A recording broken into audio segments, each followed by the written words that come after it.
और शुरुआत जम्मू कश्मीर से करेंगे, जहां अनंतनाग में आतिशबाजी का वाकया पेश आया है। शेरबाग इलाके में एक तिजारती इमारत में देर रात पेश आए आग के वाकये में करोड़ों रुपयों का नुकसान हुआ है। अभी तक आग की वजह का पता नहीं चल पाया है।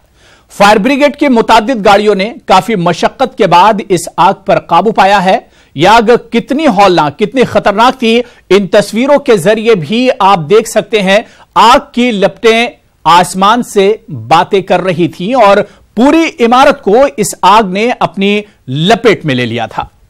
मुदस्सिर कादरी हमारे नुमाइंदे अनंतनाग से हमारे साथ जुड़े हुए हैं। मुदस्सिर, सबसे पहले इस आग के बारे में क्या अब तक पता चल सका कि आग किस वजह से लगी थी और इस आग की वजह से नुकसान कितना हुआ है?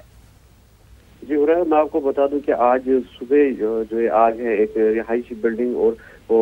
रिहायशी वो मकान है और जहाँ पर वो कमर्शियल बिल्डिंग साथ नहीं है, तो इस रिहायशी जो तमीराती ढांचा है वहाँ से आग अचानक नमूदार हुई और जिसमें देखते ही देखते जो पूरा जो ये कमर्शियल एरिया है उसको अपनी लपेट में ले लिया और फिर ये आग के शोले भड़क गए। और जिस तरह से आपने बताया कि विजुअल में भी देख सकते हैं हमारे नाज़रीन कि आग कितनी भयानक थी, लेकिन जो मकामी लोग थे, चूंकि जो सुबह का वक्त था इसलिए लोग जाग गए थे उस वक्त को। जो साथ ही मंदिर भी है और एक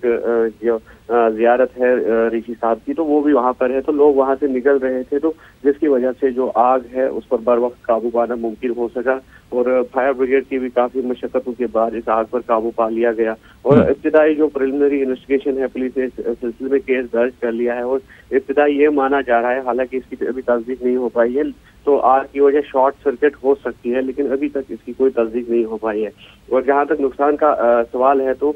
काफी नुकसान हुआ है, क्योंकि मैं बता दूं कि ये एक हेरिटेज बिल्डिंग थी, काफी पुरानी बिल्डिंग थी, अनंतनाग कस्बे में ये वाक़ थी और जहाँ पर कुछ घर भी रह रहे थे और साथ ही साथ जो है तिजारती मराकज़ भी कायम थे यहाँ पर, चाहे मेडिकल स्टोर्स की बात हम करेंगे या फिर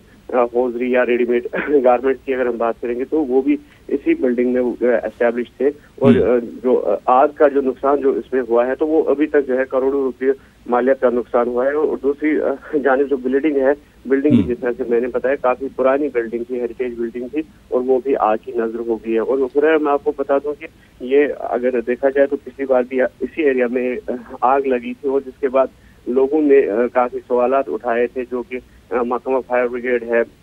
उनकी लापरवाही भी सामने आई थी। बिल्कुल, लेकिन मुदस्सिर आपने कहा कि एक तिजारती मरकज है, तिजारती इमारत है, सवाल ये उठता है कि इस इमारत के अंदर क्या आग बुझाने के लिए जो इक्विपमेंट्स होते क्या वो पहले से मौजूद नहीं थे कि आग इतनी ज्यादा न बढ़ती? बिल्कुल, यही मैं कहने वाला था कि जिस तरह से जो फायर फाइटिंग मेजर्स थे या फायर फाइटिंग इक्विपमेंट्स थे, जिस तरह से अगर ओवरऑल कश्मीर की अगर हम बात करेंगे तो वो इन मराकज़ में उनकी कमी देखी जा सकती है, क्योंकि काफी बार जिस तरह से मैंने बोला कि इससे कबल भी वहां पर आग लगी थी, इसी एरिया में भयानक होलनाक आग लगी थी। और पिछले सर्दियों की अगर हम बात करेंगे चीनी चौक एरिया का एक बड़ा बाजार जो है वो आग की नजर हो गया था और उसके बाद भी ये सवालात उठे थे कि जो फायर फाइटिंग इक्विपमेंट्स है उनको इन बिल्डिंग्स में जाना चाहिए, चाहे हॉस्पिटल्स है या फिर कमर्शियल एस्टैब्लिशमेंट्स है या फिर जो अवामी अमलाक है दूसरी जगह, तो लेकिन ऐसा कुछ नहीं हो पा रहा है। जैसे कि मैंने बताया कि ये एक हेरिटेज बिल्डिंग। बिल्कुल, यानी मुदस्सिर कश्मीर में आग की बड़ी बड़ी वारदात होती है और कहीं ना कहीं जिस तरह से आपने बताया कि सेफ्टी की या आग बुझाने को लेकर जो इक्विपमेंट्स होती हैं उनकी वो इक्विपमेंट्स मौजूद नहीं थे मौके पर। ऐसे में जो मुतालिका इंतजामिया है कहीं ना कहीं उनकी अनदेखी भी इन हादसात के पीछे एक बड़ी वजह होती है।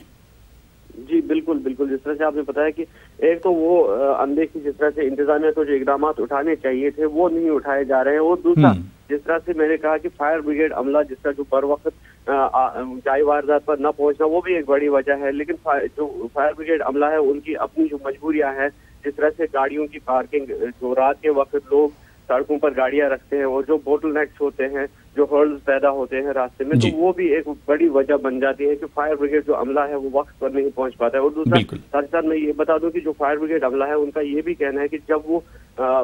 ऊंचाई वारदात पर पहुंचते हैं तो वहां पर जो लोगों की भीड़ जमा होती है वो भी कहीं ना कहीं रोड़े अटकाते हैं इनके काम में। जो अमल दखल होता है, बेजा अमल दखल होता है लोगों का। तो बिल्कुल बिल्कुल मुदस्सिर, बहुत बहुत शुक्रिया हमारे साथ जुड़ने के लिए और इस खबर पर हमें अपडेट करने के लिए। तो करोड़ों रुपयों का नुकसान हुआ है, लेकिन मुतालिका जो इंतजामिया है उनकी भी कहीं ना कहीं अनदेखी और कमी इस तरह के वाकयात में नजर आती है।